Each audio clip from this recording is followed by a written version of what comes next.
Jesus understood the power of culture. You see, the culture at the time, there was a holier than thou kind of aura that was taking place with the Pharisees and the Sadducees. And the problem was they were abiding by all the laws, doing all the checklists of all the things that you should do. Some of them man-made, some of them tradition, some of them old Judaic law. And the problem was that as they were abiding in the law, they were still on the inside of their hearts. They still were full of what Jesus said, dead man's bones. You have all of these outward actions, and you look so holy, and you look so clean, and you put up your nose at everybody else who is not like you. But on the inside of you, you are full of dead man's bones. You're stuck in tradition, and you're stuck in a culture that is offensive, and it hurts people. And so I've come to break down that culture. And so now understand this, Jesus also understood that there is no such thing as no culture. So if you break down a culture, you got to replace it with another. And so Jesus comes to establish a kingdom culture. A kingdom culture. What am I talking about? Matthew chapter 7, verse 1 through 8. And then we're going to get into a hot topic. I hope y'all don't storm out the place, but I got to give it to you real. So let's go to Mark chapter 7, verse 1 through 8. Mark chapter 7, verse 1 through 8. It says, the Pharisees and some of the teachers of the law who had come from Jerusalem, they gathered around Jesus and saw some of his disciples eating food with hands that were defiled. That is, they were unwashed.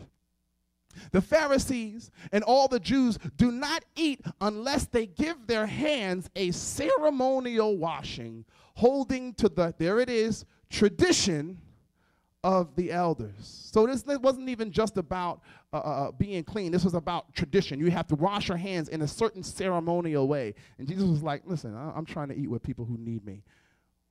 When they come from the marketplace, they do not eat unless they wash. And they observe many other traditions, such as the washing of cups, pitchers, and kettles. So the Pharisees and teachers of the law asked Jesus, why don't your disciples live according to, here it is, not the word, but the tradition of the elders, instead of eating their food with defiled hands? Watch my Jesus. He replied, Isaiah was right when he prophesied about you hypocrites. Ooh. As it is written, these people honor me with their lips, but their hearts are far from me.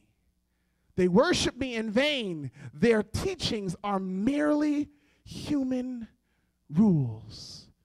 You have let go of the commands of God and are holding on to human traditions. In other words, everything you say, everything you do, all the ways that you act, all the ways that you react, it is not based off of the true word of God, but man-made traditions. Somebody somewhere a long time ago said, this is how we do things. This is how we're going to do it. And they got all wrapped up in culture, forgetting that it was kingdom first. I want to encourage you, black, white, Asian, Hispanic, doesn't matter what you are. Don't get overly caught up in culture over kingdom, because culture can get you messed up. Culture can cause you to find yourself in a wilderness. It's got to be kingdom first. And this is what Jesus was trying to explain to these who felt like they were better than.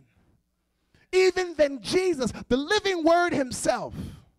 He said, you do all of this stuff in accordance to man-made traditions, but your heart is far from me. I'm eating with people who need me.